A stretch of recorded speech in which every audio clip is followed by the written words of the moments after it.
Olha, hoje aconteceu assim uma coisa bem estranha, né? É que eu tava ouvindo um vídeo lá do YouTube. Era um professor de música ali, de piano. Não sei se ele é pianista também. Mas ele tava assim, tipo, falando sobre. É porque o Google manda essas coisas pra gente, né? As inteligências artificial, os algoritmos mandam. Porque eu tinha acabado de ouvir lá, não naquele mesmo instante, mas eu tinha à tarde eu tinha postado aquela música que eu adoro do Beethoven, a Marcha Fúnebre da Heroica, né? Que é a música que eu mais adoro no mundo. Porque é a música mais linda do mundo, na minha opinião. Né? Eu tinha postado no Facebook, eu fiz uns comentários, assim, então. E aí veio. Ó, eu não estava bocejando, então já é um assunto espiritual. Eu não estava bocejando, não estou cansado, não estou com sono. Então, quando eu bocejo, assim, que eu começo a falar de uma coisa, é porque é um assunto espiritual. E é mesmo. Então, veio esse vídeo desse professor de piano, digamos, pianista. Ele estava ali falando justamente, mostrando assim, falando dessa marcha fúnebre, heróica do Beethoven, tá? É a sinfonia número 3, é uma parte que tem na música, né? Então ele estava falando da marcha fúnebre, e daí ele também falou de outras, falou do Chopin, que é aquela tan, tan, tan, tan, tan, nanana. Eu nem sabia que era do Chopin, tá? E é linda também, né? Que é mais conhecida. E daí depois ele falou de Mando Mahler, que eu achei maravilhosa essa. Até quero ouvir. Então ele falou das marchas fúnebres. Interessante que são marchas fúnebres, né? Acontece que tem um detalhe nisso aí. O cara era italiano e ele estava falando tudo em italiano. Olha, eu vou dizer para vocês, eu gosto muito de italiano, a minha família, né, veio da Itália, sou descendente de italianos e tal, mas eu não aprendi a falar italiano. Eu até estudei uma época, quando eu já estava moça, eu fiz algumas aulas lá no Dante Alighieri, estudei um pouco assim. Eu tinha facilidade para aprender, se eu quisesse eu podia ter continuado. Mas eu não continuei, então eu não aprendi o tal de italiano, tá? Eu sempre vi as pessoas falando italiano, né? Minha família, não minha família da minha casa, mas os outros, assim, familiares. E também vi vários filmes em italiano e tal, mas eu não consigo nem ler em italiano e não consigo ouvir o italiano, assim, tipo, entender o que falam. O espanhol é uma língua que eu consigo entender o que falam, dependendo da velocidade também. E consigo ler, em espanhol consigo ler. E aí o que aconteceu? Eu estava ouvindo o cara falar ali em italiano e eu percebi que eu não liguei a legenda, mas eu só percebi depois. Eu percebi que eu estava com o celular assim do lado, que eu estava ouvindo e que eu estava entendendo tudo que ele estava falando. Por isso que eu não tinha ligado a legenda, ou simplesmente saído do vídeo, porque daí você não entende nada que a pessoa está falando. Eu estava entendendo tudo que o homem estava falando, entende? Então isso para mim constitui um mistério, sinceramente.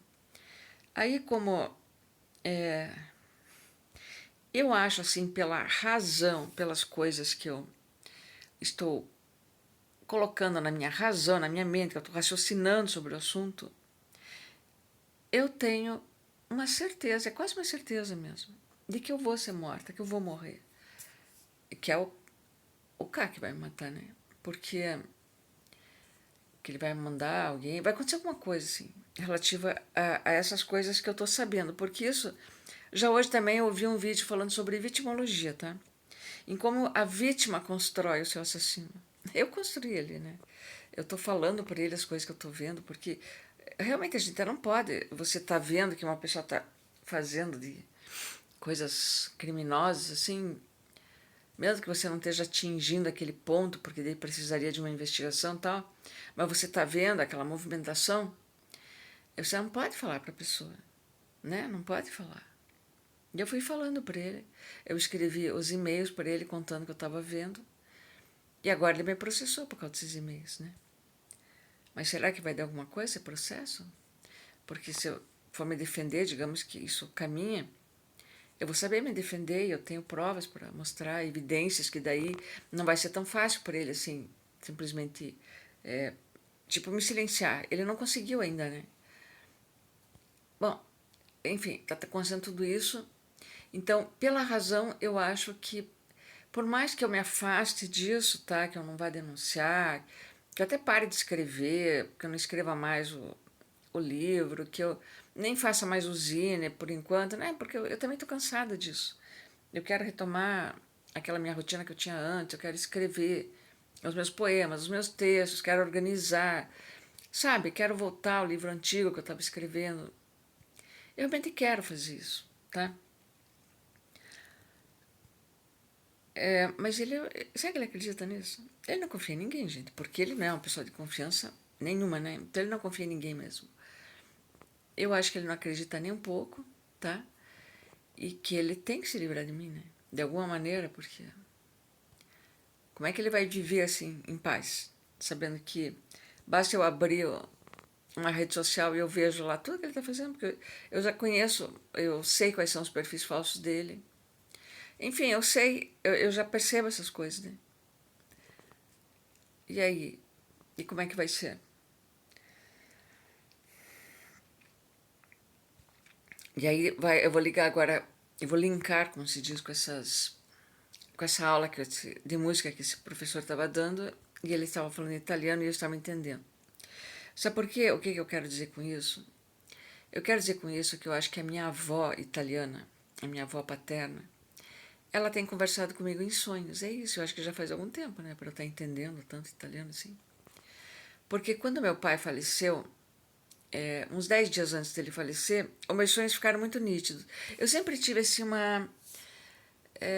Eu sempre quis muito conhecer essa minha avó, sabe? Porque eu sempre achei que ela morreu, ela morreu com 42 anos.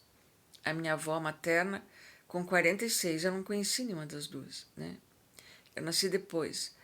Mas essa minha avó paterna, ela era cantora lírica, então ela era uma artista também, né? Então eu sempre achei assim que se ela fosse viva, o meu pai tinha que ser muito mais legal comigo, sabe? E com todos nós, né? Mas comigo, porque eu também sempre trabalhei com arte e tal, né? E, então eu tenho uma ligação espiritual com essa minha avó, apesar de eu não ter conhecido, né? Então eu acho que ela tá, assim como ela veio 10 dias antes da morte do meu pai, eu comecei a ter sonhos com ela, mas sonhos fortes, assim, profundos, nítidos, né? Eu via o túmulo lá da nossa família, eu sabia que era meu pai que ia estar lá. De repente eu via uma rosa vermelha em cima do túmulo e eu conversava com ela. Eu sabia que meu pai ia morrer. Esse que é o negócio, eu sabia que meu pai ia morrer 10 dias antes. E aí quando eu soube que ele estava assim meio doente, né, que ele estava em casa, era uma semana antes dele morrer.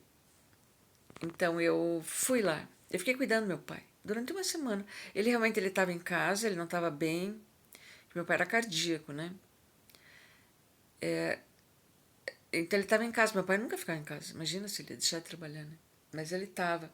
Eu lembro que eu cheguei na casa dele, ele estava deitado na cama de bruços, assim. Estava vestido sobre as cobertas, não estava debaixo da coberta. Quando ele me viu, ele olhou assim, porque meu pai tinha um olhar super forte, sabe? Ele me olhou assim e ficou vermelho, né? Eu pensei, pronto, ficou com ódio de mim, né? Eu acho que ele ficou mesmo, porque ele não queria ser visto numa situação de fragilidade. Porque a mulher dele, que era minha madrasta, ela trabalhava, ela não estava em casa. Então eu entrei no quarto. Mas ali foi só aquele primeiro instante, porque depois, toda aquela semana, eu fiquei indo lá e passava as tardes inteiras com ele. E estava super legal. Uma coisa que nunca tinha sido legal era o meu relacionamento com meu pai. E foi muito legal naquela semana. O que nós comemos de chocolate, vocês não imaginam. Porque meu pai adorava chocolate e eu também, né? E tinha o cachorro dele lá, o boxer que tinha, que era o Aramis. Daí a gente ficava lá brincando com o Aramis. E, sabe, foi muito legal. Foi tudo muito legal. Aqueles dias. Só que daí quando chegou, eu não me lembro se era fim de semana, mas devia ser fim de semana. Eu sei que ele foi pra praia daí com a Célia, né? E foi na praia, ela conta que ele consertou a máquina de lavar, que estava estragada. Meu pai consertava as coisas, qualquer coisa ele conseguia consertar. E ele consertou a máquina de lavar, e daí eles saíram, que eles iam, acho que almoçar, né? Aí ele estava dirigindo na estrada com ela, e ali ele infartou, sabe? Ele infartou e a morte dele foi assim prolongada, ele sentiu muita dor, mas mesmo infartando, gente, sabe? O meu pai colocar o carro, levar o carro, né, até o acostamento. Ali ele desligou, freou, desligou. Então ele não causou acidente. Ele estava com ela no carro. E ela chamou. Eu não me lembro se existia já celular naquela época, acho que não. Isso foi em 92 que meu pai faleceu. Não tinha celular, né? Eu sei que ela conseguiu chamar o socorro. E meu pai foi levado primeiro para Paranaguá, de helicóptero. Aí Paranaguá não tinha os recursos que precisava. Você veja como ele sofreu, né? Aí ele foi levado novamente de helicóptero até São Paulo, no hospital lá, não sei qual hospital que era. Aí ele ficou lá, ficou na UTI. Diz que ele levou assim umas 5 horas para morrer, sabe, com aquela dor. E as minhas irmãs, 2 irmãs mais velhas minhas, foram até São Paulo. E chegaram lá no hospital e assistiram e viram, né? E eu não. Eu fiquei em Curitiba. Eu tava. E daí ele vinha para o hospital, era Santa Cruz. Aí ele vinha para Santa Cruz, ele iria para Santa Cruz. Então eu tava lá já, eu com a outra irmã, as outras irmãs. Cunhado que a gente tinha, não me lembro, acho que era só o Nanico que tinha, né? Tava lá já e ele chegou. Daí. Sabe que eu não consigo lembrar? Não, ele não chegou. O meu pai morreu. É, isso. Ele morreu lá no UTI. É de São Paulo.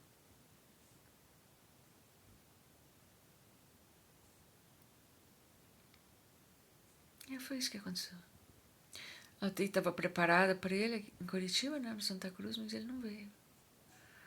Ele morreu lá. Então a gente foi. Aí nós já fomos depois, eu não me lembro se eu fui para casa antes, não consigo lembrar disso. Eu sei que depois a gente já foi lá pro cemitério, né? Na capela lá. Aí chegou o corpo dele, mas já era acho que de noite quando chegou, final da tarde. E ele estava bem inchado, sabe, gente? Porque realmente aqueles dias antes dele falecer, ele tinha inchado, sabe? Ele inchou muito, meu pai, ele, assim, quer dizer, não é que ele inchou, ele engordou 6 quilos numa semana. Então, aquilo era o inchaço do coração, tá? Não é que ele engordou, porque, né, engordar 6 quilos numa semana. Ele estava. E daí no caixão, porque então não dava para perceber, porque eu não sabia exatamente o peso que ele estava, né? Mas não dava para perceber isso. Mas quando no caixão, quando ele chegou no caixão, que abriram o caixão, eu vi que meu pai estava muito inchado no caixão, sabe? Ele estava com uma gravata, estava apertado, assim, eu lembro disso. Sabe que é muito duro quando você se despede de alguém, né? Da tua vida e a pessoa, assim, ela não tá do jeito que ela é no caixão, sabe? Isso acontece às vezes. Né? Às vezes a pessoa tá bem bonita, assim, no caixão. E às vezes ela não tá do jeito que ela é, né? Como foi o que aconteceu com meu pai, que ele inchou muito. Então foi isso, quer dizer, eu sabia que ele ia morrer. É só eu que sabia que ele ia morrer. Ninguém mais sabia, porque eu também não falei para ninguém naquela época. E tem outra coisa, eu às vezes, quando as pessoas vão morrer, eu sei que elas vão morrer. Tem um rapaz aqui que eu sei que ele vai morrer, aqui em Pontal. Tá? Eu sei. E ele parece que ele não tá bem já. Eu não quero incomodar ele, né? Então, quer dizer que também não vou falar isso pra ele, lógico. Mas, digo assim, eu não quero. Eu sinto assim que ele precisa ficar afastado, assim. Sabe, eu tenho essa sensação, assim. Ele passou por uma dor muito grande há um tempo atrás. Né? E teve um amigo meu, que eu fiz até trabalho com ele. Era o André Malins, que nem eu posso falar o nome dele, porque ele já morreu. O André, eu sabia que ele ia morrer, gente. Eu sabia, já fazia algum tempo que eu sabia que ele ia morrer. Que eu tinha, assim, acho que eu tinha falado com ele em alguma rede social, porque eu estava aqui já, né? Eu estava em Morretes, não, acho que eu estava aqui já. Então, eu já sabia que ele ia morrer, eu tinha sentido, só de olhar para ele. Então, assim, quer dizer, eu não vou saber que um amigo meu vai morrer se eu não olho para ele. Que a pessoa não está, assim, no meu campo de visão, né? Aí também não consigo ter essa... Pelo menos não tive até hoje, né? Mas uma linha que quando eu conversei com ele, que eu olhei para ele, pensei, nossa, ele vai morrer. Eu achava que ele ia se matar, sabe? Não sei porquê. Como? Não. Mas disseram que ele morreu dormindo, né? Mas faleceu. Então eu tenho essas coisas, tá? E eu acho que o fato de eu entender o italiano, que é uma língua que eu não falo. Bom, não só, o espanhol também não falo, né? Eu não falo nenhuma outra língua, é só o português que eu falo. Mas eu consigo entender espanhol quando as palavras são bem articuladas. Porque as pessoas falam muito rápido. Agora, o português de Portugal, assim, eu consigo entender em geral, mesmo quando eles falam rápido, né? Mas o italiano, eu nunca tinha entendido. Dessa vez eu entendi perfeitamente o que o cara estava falando. Mas perfeitamente. Como se eu conhecesse todas aquelas palavras. É por isso que eu acho que a minha avó está conversando comigo em sonhos, e já faz algum tempo. É que eu não estou lembrando. Eu não estou lembrando dos meus sonhos. Eu acho que eu estou lembrando dos meus sonhos só quando eu acordo, depois aquilo vai embora. Porque para você lembrar de sonhos, tem o seguinte: você tem que escrever teu sonho quando você acorda, sabe? Por isso que é muito interessante você ter lá, ou teu celular mesmo, você pode gravar hoje em dia, né? Ou mesmo um papel, um caderno, assim, um bloco com caneta.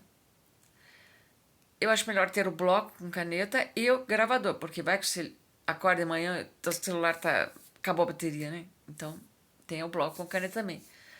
Aí você vai lembrar dos teus sonhos, porque depois eles vão embora. Teve uma época que eu escrevia todos os meus sonhos, tudo, e eu estava tendo pesadelo naquela época. Então eu tinha cada sonho, gente, que vocês não fazem ideia. Eu tinha sonhos muito eróticos também. Aí eu escrevia esses sonhos quando eu acordava, e depois eu transformei eles em 2 livros de poemas que eu fiz, sabe? Um se chama O Livro Maravilhoso da Repulsa, e o outro é O Livro Verde da Alma. Esses 2 livros são baseados em sonhos. Eu escrevi também um outro livro, uma série Pesadelo, né? Quando eu digo livro, assim, ainda não foram publicados, mas é livro, eu chamo de livro, né? É uma série. Aí eu escrevi também O Pesadelo, que são, nossa, é uma coisa terrível, né? Só que esse não foi baseado em sonho, sabe? Foi baseado em leituras, assim, sobre psiquiatria, sobre doenças mentais. Então eu transformei tudo aquilo que é das doenças mentais, eu transformei em poemas. E ficaram muito fortes, tá? Muito fortes mesmo. Ficaram muito terríveis. Esses que parecem ser escritos assim de um pesadelo mesmo, mas não é. Eles não foram, eles foram trabalhados, esses poemas. Agora, esses que vêm dos sonhos, dos pesadelos, eles são, assim, muito incoerentes, né? É porque o sonho não tem coerência. Agora, é claro, os sonhos recorrentes que eu tenho, que são daí os reais pesadelos, esses eu não preciso escrever porque eu lembro deles, tá? Que é o sonho com tsunami, é o sonho... Eu tenho vários sonhos, assim, né? Eu vou publicar isso aqui, mas eu vou deixar não listado, porque, afinal...